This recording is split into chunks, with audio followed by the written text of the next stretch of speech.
and this is my cultural mosaic. Cultural organization. I have a pretty typical nuclear family. We all live together in Nampa. My husband and I both work full-time. My kids go to school or daycare, and we spend the weekends at the kids' sports and run an errand. So these are my boys. I have 4 of them, and that's my husband, and he's a barber. We have a lot of extended family in the area, which can be good and bad, but really I'm closest to my best friend of about 25 years, and she just had a baby. Where I spend most of my time, Middleton High School, where I'm the art teacher. A school or any workplace really has a cultural scheme as well.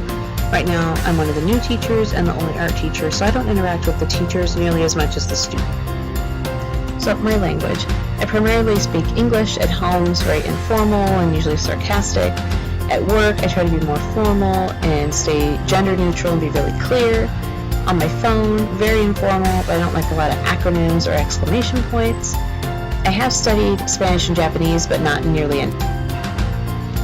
I also recently found books from the 1800s in my grandparents' basement. Apparently my family used to speak Swedish and Norwegian as well as English. Moving on to customs and traditions. So because a lot of the Murphys live nearby, we do pretty much every birthday and holiday together. We have our own traditions for Easter, Christmas, and 4th of July.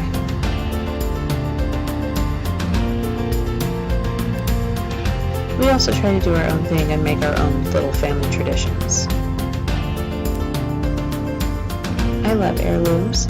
This is a picture of my grandpa with an amazing mustache and my late grandma's china. I think keeping things like this helps keep them close.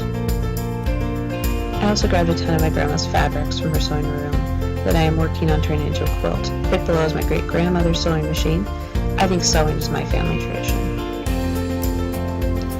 And I practice this tradition every Halloween by making all my boys' costumes.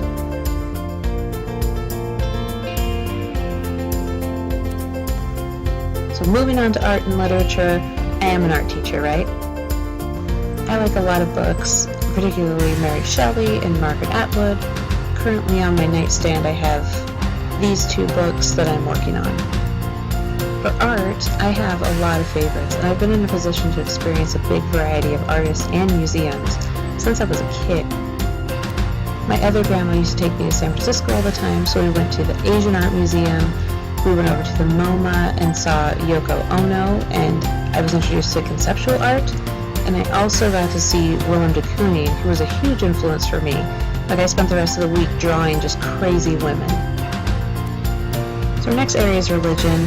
And I don't really identify with a particular religion. However, most of my extended family is highly religious. I have uncles on both sides of my family that are preachers and ministers, aunts and cousins that do a lot of work in their churches, and I feel a lot of that influence anyway. So the last 2 areas, form of government, economic system. I live in the United States, so it's a democratic republic. The economic system is market-based. So what does this all really mean for our classroom? I think to apply culture to the classroom, we're going to have to expand the curriculum. Many times minorities get left out of textbooks, or they only get a chapter or a footnote. We can research and find more diverse pieces of history to present to our classes. In art, I can present important art and artists to students from around the world. I can have my students discuss subjects like folk art as well as modern art for a regional group of people. People shouldn't be limited to the art of their grandparents. Their new art is relevant too. They can also create art inspired by cultures old and new. Students should conduct research into the history and present of the art, then make conscious decisions about their own art. So another idea is social issue art. Let the students choose a social issue that matters to them, then make art exploring the topic. There may be disagreement in the room, and there really should be, but we can discuss those differences productively in critique.